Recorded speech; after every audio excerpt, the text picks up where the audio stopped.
오늘은 하나님의 손길 두 번째 시간 먼저 물어봅시다 라는 제목으로 우리 함께 하나님 말씀 나누겠습니다. 우리나라 조선 초기에 태조 이성계와 조선을 건국하였던 이 태종이 나이가 많아서 이제 세종에게 왕권을 물려주고 노년을 풍양궁이라고 하는 곳에서 보내게 되었습니다.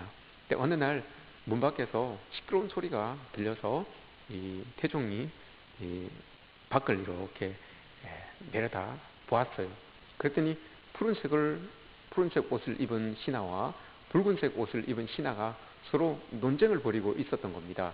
그 논쟁의 이야기를 이렇게 들어보니까 푸른색 옷을 입은 신하는 그래도 우리의 모든 흥망성쇠를 주장하시는 분은 다 왕이십니다 라고 이렇게 말하고 있었고, 붉은색 옷을 입은 신하는 아닙니다, 우리의 모든 인간의 흥망성쇠, 우리가 가지고 있는 이 직급에 하나 올라가고 하나 내려가는 것도 다 하늘에 뜻이 있어야만 되는 겁니다 라고 이렇게 둘이 논쟁을 벌이고 있었던 겁니다. 여러분, 이 붉은 옷과 푸른 옷, 이게 누가 여러분 계급상으로 높습니까? 붉은 옷이죠. 붉은 옷은 정산품 이상은 붉은 옷을 입고 그 아래는 다 푸른 옷을 입죠. 근데 이게 성종 때부터 정해진 그런 법입니다. 그러니까 지금 이때는 푸른 옷과 붉은 옷을 입어도 이것으로 계급을 구분하지는 않았어요. 그러니까 혼용하고 있었던 거죠. 오늘 붉은 옷 입었으면 내일 푸른 옷 입을 수도 있고, 이 혼용하고 있었던 겁니다. 근데 이 둘이 막 논쟁을 하고 있었던 거예요. 근데 태종이 그 소리를 이렇게 듣고 못 들은 척하고 편지를 한 장 쓴 겁니다. 편지를 한 장 써서 이렇게 이걸 세종에게 갖다 주라고 이제 보낸 거죠. 근데 그 편지의 내용을 보면 이런 거예요. 이 편지를 가지고 가는 사람에게 한 직급 올려주십시오라고 이렇게 이제 편지를 쓴 거예요. 그러면 이 태종이 여러분 붉은 옷 신하와 푸른 옷을 입은 신하 중에 누구를 불러서 여러분 이 편지를 전해주라고 하겠습니까? 푸른 옷이 맞죠. 푸른 옷이죠.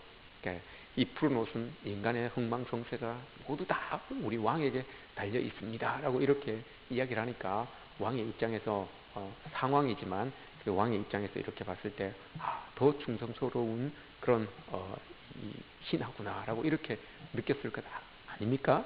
그래서 푸른 옷을 입은 신하에게 편지를 들려보내서 세종에게 보냈던 겁니다. 근데 다음날 아침에 이제 직급이 올랐다고, 계급이 올랐다고 인사를 하러 이렇게 왔는데 보니까 어제 푸른 옷을 입은 사람이 아니라 붉은 옷을 입은 사람이 여러분 자기가 직급이 올랐다고 이렇게 와서 인사를 드리는 거예요. 사실을 알고 보니까 가지고 가기는 푸른 옷을 입은 사람이 들고 갔는데 가다가 배탈이 나서 화장실을 간 거예요. 화장실을 갔는데 이게 상황에게 전해야 되는, 상황이 전하는 편지이기 때문에 너무 급한 것이라고 생각을 하고 붉은 옷을 입은 친구에게 전한 거예요. 이거 빨리 갖다 드려라 라고 했는데, 그래서 붉은 옷을 입은 그 신하가 들고 가니까 읽어보니까 이 편지를 가지고 온 사람 직급을 한 단계 올려주십시오 라고 했으니까 왕은 상황의 뜻이니까 바로 그 붉은 옷을 입은 신하의 직급을 한 단계 올려주었다라는 그런 이야기가 있습니다. 여러분, 참 이 이야기가 은혜롭지 않습니까? 하나님도 모르고 예수님도 모르던 시대에 사람들이 사람의 흥망성쇠가 사람이 아닌 하늘에 달려 있다라고 하는 것이 지혜라고 이야기하는 이 내용, 그러면 이게 참 은혜롭지 않습니까? 행여 왕이라 해도 인간의 흥망성쇠를 어찌할 수 없다라고 이렇게 생각하면서 살았다는 것입니다. 이런 이 생각을 하다 보니까 여러분, 하나님도 잘 알고, 심지어 우리는 예수님을 믿고 천국의 삶을 살겠다고 그렇게 결심한 믿음의 사람들임에도 불구하고 때로는 우리의 삶의 흥망성쇠를 두고 하나님께 묻기보다는, 하나님의 뜻보다는 사람의 지혜를 따르는 때가 많지 않은가를 한번 생각을 해보게 됩니다. 이러한 일들은 급할수록 더 많아지는 것 같습니다. 정말 중요하고 또 정말 다급한 상황이 우리에게 주어졌을 때 여러분 우리는 하나님의 뜻을 묻기보다는 사람의 지혜로 우리가 결정하는 경우가 적지 않음을 다시 한번 고백하게 됩니다. 우리만 여러분 그런 게 아닙니다. 오늘 본문에 믿음의 조상이라고 일컬어지는 아브라함도 여러분 동일한 실수를 범했습니다. 아브라함은 우리가 지난 시간에 살펴보았듯이 부푼 꿈을 안고 세겜에서 베델까지 또 그리고 차차 남쪽으로 이렇게 내려오고 있습니다. 오늘 우리가 읽은 본문 9절에 보면 점점 남방으로 옮겨갔더라라고 이렇게 말씀을 하시는데, 이 남방이라고 하는 것은 히브리 말로 애굽 초입에 있는 네게브 지방이다라고 이렇게 이야기를 합니다. 그 네게브 지방은 퇴적물들이 쌓여서 이루어진 땅이기 때문에 농사 짓기도 참 좋고 비옥한 곳이에요. 그 네게브 지역에 지금 이 아브라함이 내려와 있다라고 이렇게 이야기를 합니다. 근데 하나님께서 여러분 이 세겜에 있을 때 이 아브라함에게 이곳이 네 자손이 번성케 될 땅이다, 복받을 땅이다라고 이렇게 말씀을 하셨잖아요. 근데 왜 여러분 아브라함이 계속 남방 밑쪽으로 계속 내려오고 있을까요? 정확한 이유는 성경에 기록되어 있지 않습니다. 그런데 우리가 조금만 생각해 보면 그 이유를 알게 되죠. 지난 시간에 우리 이야기한 것처럼 세겜이나 베델 이곳에는 옛날부터 하나님을 섬기는 그런 예배의 자리라고 하였습니다. 그렇기 때문에 아브라함은 세겜에서 예배를 드리고 또 베델로 내려가서 예배를 드리고 또 남방 쪽으로 내려가서 계속 그렇게 예배를 드리는 거죠. 이게 오늘날로 따지면 꼭 성지순례 같은 것을 지금 아브라함이 하고 있는 겁니다. 하나님께서 또 이렇게 말씀하신 그 약속의 땅이 있음에도 불구하고 아브라함이 계속 밑쪽으로 내려온 이유를 또 하나 우리가 알 수 있어요. 그럼 뭔가 하면 세겜이라고 하는 것도 가나안의 그런 도시 지역 중에 하나였고, 세겜 말고도 지금 베델이나 남방 네게브라고 하는 그 지역도 여러분 가나안의 도시 지역입니다. 그러니까 넓은 의미로 보면 여기도 다 가나안 땅이기 때문에 아브라함은 별 부담 없이 그냥 발길 닿는 대로 가나안 땅을 이렇게 돌아본 거예요. 남방까지 이렇게 쭉 내려가 본 거죠. 그러다 보니까 네게브 지역까지 이렇게 내려왔던 것입니다. 그런데 이곳에서 여러분 생각지도 않은 일이 일어납니다. 하나님이 분명 가나안 땅에서, 하나님이 약속하신 그 땅에서 복을 주시고 자녀를 풍성하게 하실 것이고 또 복의 근원이 되게 하신다라고 이렇게 말씀을 하셨는데, 그 땅에서 여러분 흉년을 맞이하게 됩니다. 이 흉년은 세계적인 흉년이었습니다. 어딜 가도 피할 수 없는 그런 흉년이었습니다. 다 세상 사람들이 다 겪어야 되는 그런 아픔, 그런 이 흉년, 지금의 여러분 코로나19처럼 모든 사람들이 다 겪고 있는 아픔을 함께 누리고 있는 그런 일과 마찬가지로 이 흉년이 지금 아브라함에게 닥쳐진 겁니다. 그런데 여러분 아브라함에게 있어서 이 흉년은 다른 사람들보다 더 크게 다가왔어요. 이 흉년은 여러분 그냥 세상 사람들이 동일하게 당하는 그런 흉년이 아니었습니다. 아브라함에게 있어서는 여러분 이 흉년으로 인하여서 자기의 존재 자체가 흔들릴 수 있는 이 흉년입니다. 하나님과의 그런 어떤 관계, 하나님의 존재 여부가 여러분 달려있는 그런 흉년이 지금 아브라함에게 주어지고 있는 것입니다. 하나님의 약속 믿고 가나안 땅에 왔는데, 아버지 집을 떠나서 이 약속의 땅에 왔는데 축복은커녕 여러분 흉년이 딱 닥쳤다고 한번 생각을 해보십시오. 얼마나 여러분 이게 힘든 상황입니까? 우리도 여러분 이런 경우들을 마주할 때가 있습니다. 믿음의 결단을 했음에도 불구하고 일이 잘 안 될 때가 여러분 있습니다. 심지어 우리 우상을 숨기다가 또 아니면 타 종교에 다니다가 개종을 하여서 교회를 나오게 됩니다. 믿음을 가지게 되는 분들도 계십니다. 그런 분들이 여러분 막 열심히 하나님을 믿겠다, 예수 그리스도를 섬기겠다라고 이렇게 다짐을 하죠. 그리고 하나님을 열심히 섬기고 예수 그리스도를 여러분 잘 믿고 그렇게 나아가는데 집에 우환이 생깁니다. 일들이 잘 되지 않습니다. 그럼 여러분 뭐라고 여러분 이야기를 합니까? 주변의 사람들이 교회 가서 그런 거 아니냐? 네가 그거 그렇게 교회 다녀서 그런 것 아니냐? 라고 이렇게 이야기할 때가 많지요.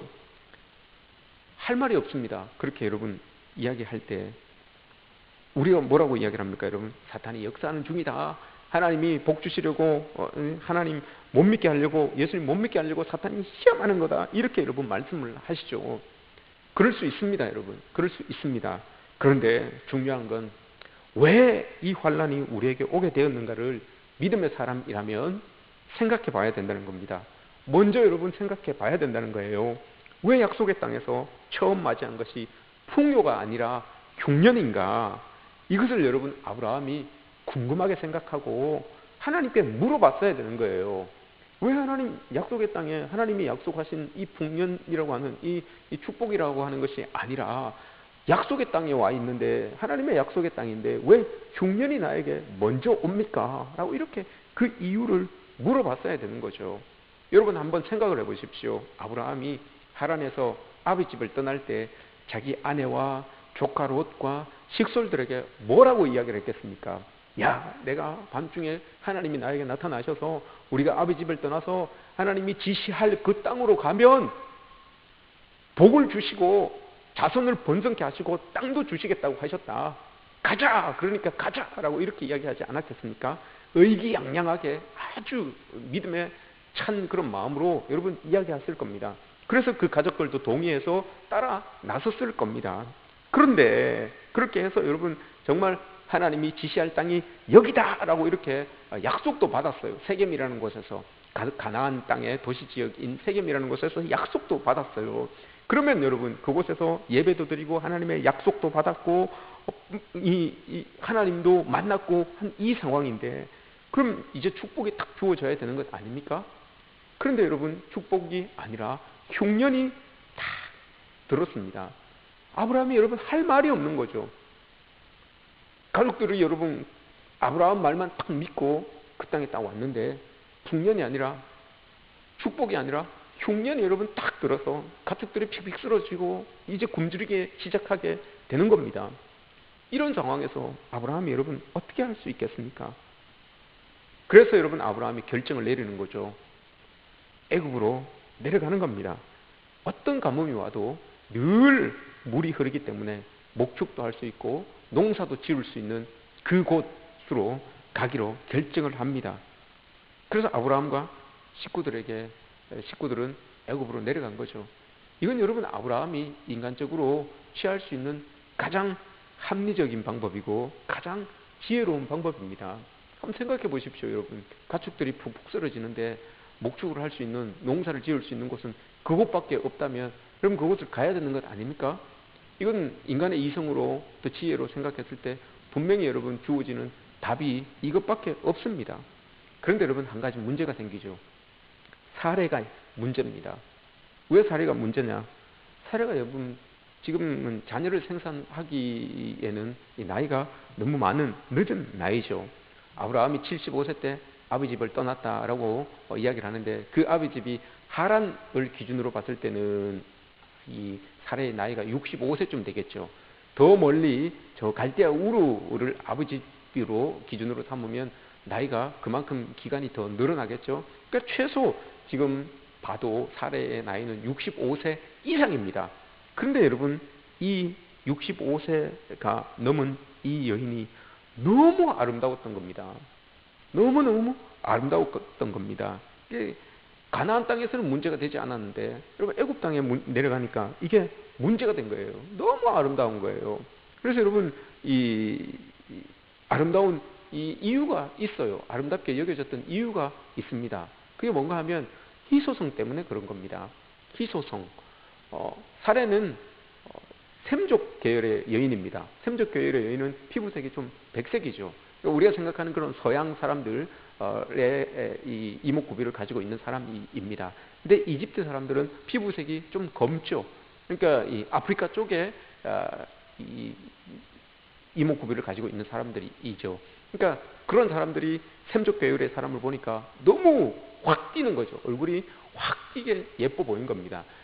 또 기본적으로 사내가 예쁜 것도 있었어요. 예쁜 것도 있었지만 또 애굽 사람들이 봤을 때는 전혀 자기들이 보아왔던 그런 사람과는 다른 그 사람이 탁 눈에 띄니까 너무너무 예뻐 보였던 겁니다. 우리도 여러분 마찬가지 아닙니까? 우리도 동양 사람들이 우리 서양 사람들을 볼 때 눈이 크고 코가 높고 막 시원시원하게 생겨서 예뻐 보이는 것 아닙니까? 금발에 머리가 딱 있고 이러면 예뻐 보이는 거 아닙니까? 서양 사람도 마찬가지죠. 동양 사람들을 볼 때 눈이 쪽 작고 쌍꺼풀이 없고 외꺼풀에 눈이 찢어지고 코가 뭉뚱하고 콧대가 낮고 얼굴이 동글동글하고 머리가 새카만 이런 여인이 여러분 참 미인이다라고 이렇게 이야기를 합니다. 왜 그렇습니까, 여러분? 미인이십니다. 여러분. 다 여러분들 미인이시죠? 왜 그렇습니까, 여러분? 희소성 때문에 그런 거예요. 서양에서는 우리처럼 이렇게, 우리 여인들처럼 이렇게 생긴 분들이 잘 없기 때문에 여러분 예쁘게 보이는 겁니다. 우리도 서양 사람들이, 서양 여인들이 예뻐 보이는 이유가 여러분 그런 거죠. 희소성이 없는, 희소성 때문에 그렇게 예뻐 보이는 겁니다. 사례가 예뻐 보였던 이유도 여러분 그런 거였어요. 희소성 때문에 그랬던 겁니다. 이 사례의 아름다움이 가나안에서는 문제가 되지 않은 이유가 가나안 땅에는 여러분 그래도 셈적교회의 사람들이 많았어요. 그게는 이 상업 도시였기 때문에 많은 사람들이 그곳을 오갔기 때문에 여러분 많이 있었어요. 그래서 아름다웠지만 특출나게 치명적인 그런 이 아름다움으로 부각되진 않았죠. 근데 애굽에는 그런 사람들이 흔치 않았기 때문에 여러분 치명적인 아름다움으로 사례의 아름다움이 탁 부각이 된 겁니다. 왜 여러분 제가 이 사례의 아름다움을 계속해서 여러분들에게 이렇게 오랜 시간 설명을 드렸겠습니까? 중요한 의미가 있습니다, 여러분.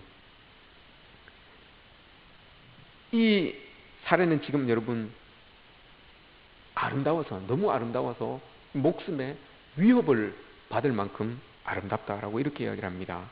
또 이집트 왕이 여러분 첫눈에 반해서 결혼할 만큼, 아내로 삼을 만큼 아름답다라고 이렇게 이야기를 합니다. 여러분 그런데 사례가 지금 몇 살입니까? 65세 이상입니다. 적어도 65세입니다. 65세의 여인이 여러분 얼마나 아름다우면, 얼마나 치명적으로 아름다우면 왕이 보고 여러분 첫눈에 반해서 아내를 삼고 싶어 할 만큼 그렇게 아름다울 수 있을까요? 그래서 여러분 이걸 다 알고 아브라함도 이 애굽에 내려갈 때 약속을 하잖아요. 사라에게 이제 나하고 이 부부라고 이야기하지 말고 내 동생이라고 이야기를 해라 라고 이렇게 이야기를 합니다. 근데 이게 사실 따지고 보면 거짓말은 아니지만 아내의 입장에서의 사례는 좀 수치스러웠을 거예요. 여러분 우리도 여성 성도님들이 많이 계시지만 어디 남편과 같이 이렇게 모임을 갔는데 여러분 남편께서 내 아내가 아니고 내 여동생이다 라고 이렇게 여러분들 소개한다면 여러분 기분이 좋으시겠습니까? 어떠시겠습니까, 여러분? 기분이 좋겠습니까? 그렇지 않잖아요. 이 사례가 여러분 그런데 그걸 인정을 합니다. 아브라함도 사례도 가족들도 다 용납을 해요. 그래야지만 여러분 이 애굽에 내려가서 똑같은 말을 할 거 아닙니까? 누구는 누이라고 이렇게 여동생이라고 이렇게 이야기를 하는데 또 가족 중에서 누가 작은 엄마 또 이렇게 이야기를 하면 안 되는 거 아닙니까? 그래서 입을 다 맞춘 거예요. 가족들도 식솔들도 다 아브라함도 다 용인을 한 겁니다. 다 인정을 한 겁니다. 그런데 여러분 가족들이 다 인정을 하고 남편인 아브라함이 인정을 하고 가족들이 다 인정을 했어도 인정하지 않은 한 분이 있었습니다. 그분이 하나님입니다. 하나님은 여러분 이것을 용납하지 않으셨어요. 사람이 마음으로 자기의 길을 계획할지라도 그 일을 이루시는 분은 하나님임을 믿습니다. 처음부터 여러분 잘못됐습니다. 뭐가 잘못됐는가 하면 아브라함이 흉년이라고 하는 그 곤란함을 만났을 때부터 하나님께 물었어야 됐습니다. 고난의 의미를 여쭤봐야 했습니다. 아들 이삭 때도 여러분 이 흉년이 똑같이 옵니다. 손자 야곱 때도 여러분 이 흉년이 똑같이 옵니다. 그 야곱이 겪은 흉년을 요셉도 같이 겪잖아요. 그러니까 4대 족장들이 다 이 큰 흉년을 겪습니다. 창세기에 큰 흉년이 3번이 나오는데 여러분 그 3번의 흉년을 이 4대 족장들이 다 겪어요. 그런데 특이한 게 있어요. 그 흉년 중에서 흉년을 이 사족장이 다 겪었는데 그 흉년을 겪으면서 축복받지 못한 족장은 아브라함밖에 없어요. 이삭은 여러분 그 흉년으로 인하여서 100배의 결실을 맺는 축복을 얻게 됩니다. 야곱은 요셉을 다시 만나는 그런 축복을 맞이하게 됩니다. 요셉은 애굽의 총리가 되는 축복을 받습니다. 하지만 아브라함만 여러분 이 흉년에 애굽에 들어갔다가 창피만 당하고 쫓겨납니다. 하나님은 여러분 분명히 복을 미리 준비하고 있었습니다. 모든 사람이 다 망하고 다 어려워하는 그 흉년에 하나님께서 아브라함을 높이 세우셔서 사람들이 보기에 야, 저 사람 정말 하나님의 사람이구나, 저 사람 정말 하나님이 도우시는 사람이구나 라고 이렇게 여러분 고백할 수 있도록, 하나님이 복 주신 사람이구나 라고 이렇게 고백할 수 있도록 흉년을 통해서 복받은 이삭과 야곱과 요셉처럼 복 주시려고 큰 흉년을 여러분 다 준비하셨는데 아브라함이 물었어야 되는 거였습니다. 물었어야죠. 하나님 왜입니까? 왜 이 흉년이 뭡니까? 하나님 도대체 뭡니까? 그럼 여러분 하나님께서 말씀하시겠죠. 머물러 있어. 그곳에 있어. 내가 이 흉년을 통하여서 복의 지름길이 되게 만들 거야. 하고 이렇게 대답하셨을 겁니다. 아브라함이 여러분 가나안 땅에서 온 즉시 하나님께서 아브라함에게 흉년을 내리셨다는 것은 여러분 뭡니까? 반대로 생각하면 그 흉년 속에 하나님이 열어갈 축복의 길이 숨겨져 있었다, 감춰져 있다는 것을 이야기하는 것 아니겠습니까? 그럼 이 흉년을 통해서 그 흉년에 복받은 이삭처럼 야곱처럼 요셉처럼 여러분 그것을 동일하게 본다면 이 흉년을 통해서 복이 예비되어 있었다는 것을 우리는 알 수 있어요. 아브라함이 여러분 이걸 놓친 겁니다. 주님께서 예비하신 축복 두 번째가 있습니다. 사례가 여러분 너무 예쁘다고 했죠.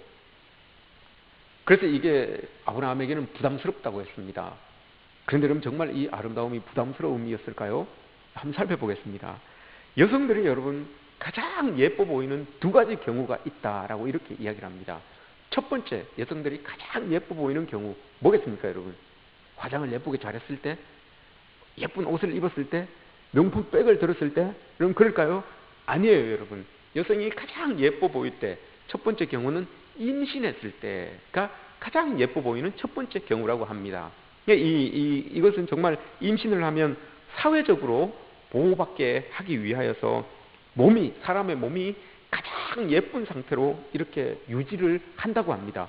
얼굴도 그렇고 몸 자체도 그렇고요. 동글동글하게 아주 통실통실하게 그렇게 만들어서 사회적으로 누가 봐도 여러분 보호할 수 있게끔 이렇게 가장 아름다운 모습을 유지하게 한다라고 합니다. 그래서 임신한 사람은 누가 만나도 누가 봐도 보호할 수 있게끔 그렇게 예뻐 보이는 겁니다.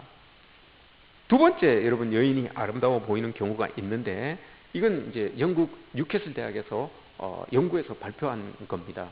그러니까 신빙성이 있는 거예요. 어떤 경우가 하면 가임기일 때입니다. 가임기가 여러분 어떨 때입니까?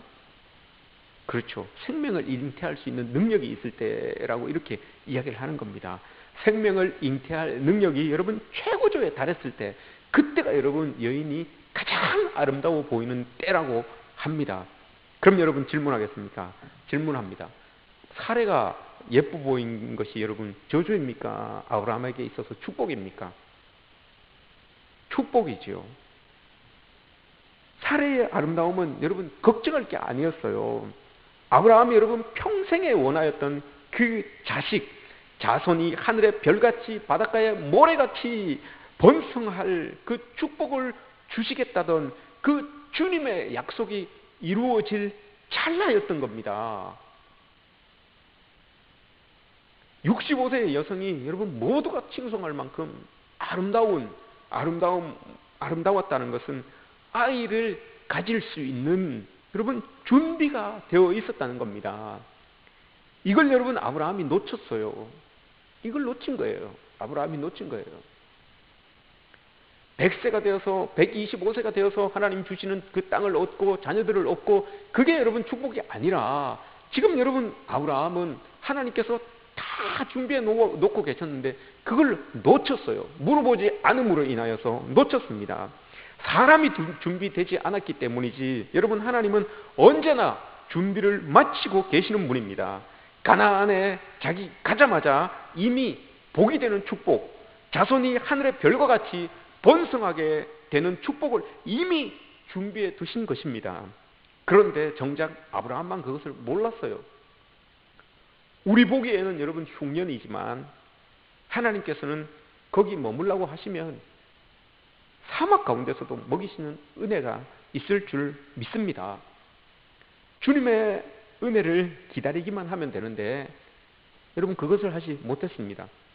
하나님께 여쭤보는 일, 그 가장 기본적이고 간단하면서도 가장 확실한 방법을 아브라함은 붙들지 못했습니다. 어려울 때 하나님께 묻고 하나님의 방법을 따라야 합니다. 이게 여러분 믿음의 사람이 걸어가야 되는 길입니다. 믿음 없는 그 아브라함을 여러분 하나님께서는 그보다 더 믿음이 없는 애굽의 왕 바로를 통해서 책망하십니다. 부끄럽게 만듭니다. 하나님의 백성이 여러분 믿음 없이 행하는 것, 이거 여러분 참 부끄러운 일입니다. 또 부끄러움을 당하는 일이죠. 사람의 지혜대로 흉년을 피해서 애굽으로 떠났지만 하나님은 허락지 않으셨습니다. 하나님은 아브라함이 약속의 땅에 머물기를 원하셨고 또 그 흉년 가운데서 복이 되는 역사로 이끄시길 원하셨습니다. 하나님께 묻는 일은 여러분 매우 기본적이고 간단하지만 가장 확실한 방법이라는 것을 믿으시기 바랍니다. 하나님이 머물라 하시면 사막 한가운데서도 먹이시고 하나님이 가라 하시면 여러분 길이 없는 곳에서도 길을 내실 줄 믿습니다. 이것이 우리의 믿음입니다. 그러기 위해 여러분 우리는 묻고 또 물어야 합니다. 예수님이 그러지 않으셨습니까, 여러분? 그 많은 능력을 가지고 계셨고 하나님의 아들이라 일컬음을 받았음에도 불구하고 여러분 예수님은 늘 사역 앞에서 또 일들 앞에서 하나님께 늘 여쭤봤습니다. 심지어 십자가를 지는 것까지도 나는 원하지 않지만 여러분 그래도 하나님께 여쭤봤습니다. 하나님의 뜻을 구하기 위하여서, 하나님의 뜻을 알기 위하여서, 하나님의 발걸음에 맞추기 위하여서 여러분 예수님도 물어보는 그런 삶을 사셨지 않습니까? 하물며 그 예수님을 믿는 우리가 여러분 예수님께 물어봐야 되는 건 너무 지극히 당연한 일이라는 것을 우리가 기억해야 됩니다. 우리 초등학교 때 여러분 나침반 시험이라는 것을 합니다. 대야에다가 물을 받아놓고 그 위에 스티로폼 하나를 이렇게 올려놓죠. 그리고 바늘, 우리가 아는 바늘을 여러분 가지고 자석에다가 막 문지릅니다. 막 문지르고 나서 그 바늘을 스티로폼 위에 이렇게 올려놓고 물을 막 휘젓죠. 그렇게 되면 여러분 이 바늘이 자성을 가지고 있기 때문에 막 물이 흔들려도 남북으로 이렇게 바늘을 딱 가리킵니다. 근데 조금 지나면 자성이 떨어지면 이게 물결 따라서 이게 또 막 왔다 갔다 딴 데로 이렇게 막 움직여지고 엉뚱한 것을 막 가르치죠. 그러면 여러분 다시 이것을 가지고 자석에 또 막 문질러서 또 스티로폼 위에 딱 올려놓고 물을 막 흔들어도 남북을 딱 가리키게 됩니다. 그리스도인의 삶이 여러분 이래야 되는 거죠. 하나님의 말씀을 따라서 또 기도의 시간을 따라서 예배를 따라서 우린 여러분 예수 그리스도의 자성을 가지는 그런 시간입니다. 그래서 여러분 그 자성을 가지고 세상에 나아갈 때 늘 하나님이 가리키는 그곳을 여러분 우리도 가리키고 그 가리키는 곳을 향하여서 나아갈 수가 있게 되는 겁니다. 우리의 판단 앞에 주님의 뜻을 앞세우는 훈련을 우리가 해야 됩니다. 그럴 때 우리는 우리의 삶은 하나님이 가리키시는 그 손길과 정확하게 일치하는 방향으로 나아갈 줄 믿습니다. 그런 삶이 하나님과 동행하는 삶이고 믿음의 삶입니다. 이 어려운 시기에 코로나19로 인하여서 예배도 함께 모여서 드리지 못하고 또 서성도들 간의 교제도 이렇게 지금 다 끊어져 있는 이런 상태이지요. 근데 여러분 이 어려운 상황 속에서도 우리가 감사할 수 있는 것은 저만 그렇게 느끼는 것이 아니고 많은 성도들이 그런 말씀을 하세요. 교회에 함께 모여서 예배 드리는 것이 참 고맙고 감사하구나, 참 기다려진다라고 이렇게 이야기를 해요. 한 성도 한 성도가 참 귀하구나라고 이렇게 고백하는 것을 보게 됩니다. 이 어려운 시기이지만 여러분, 우리가 또 그 어려운 시간 속에서도 감사한 조건들을 찾잖아요. 한 성도가 귀하고 참 함께 모여서 예배할 수 있는 공간이 있다는 것도 감사하고, 이런 감사의 조건들도 찾아내는 겁니다. 이게 바로 여러분 그리스도인들의 모습 아니겠습니까? 여러분, 이렇게 여러분 우리는 하나님이 가리키는 그 손길을 바라보면서 우리의 삶을 살아갈 때 이런 어려운 상황 속에서도 감사의 조건들, 그런 이 고마움의 이야기들을 여러분 찾아낼 수가 있는 겁니다. 여러분, 어렵고 힘든 상황을 지나고 계시는 성도님들도 계실 줄 압니다.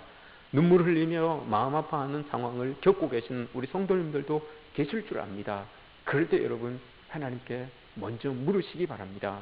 그곳이 정말 하나님이 축복을 예배해 놓으신 그런 축복을 가장한, 이 고난을 가장한 축복이 숨겨져 있다는 것을 여러분들이 기억하시고 하나님께 물으시기 바랍니다.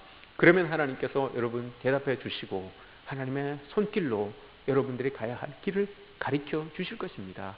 그때 여러분, 우리가 믿음으로 그 하나님이 가르치시는 그 손길을 따라서 정확히 일치하는 방향으로 걸어가시는, 그 믿음 가지고 살아가시는 저와 여러분들 되시기를 주님의 이름으로 축복합니다.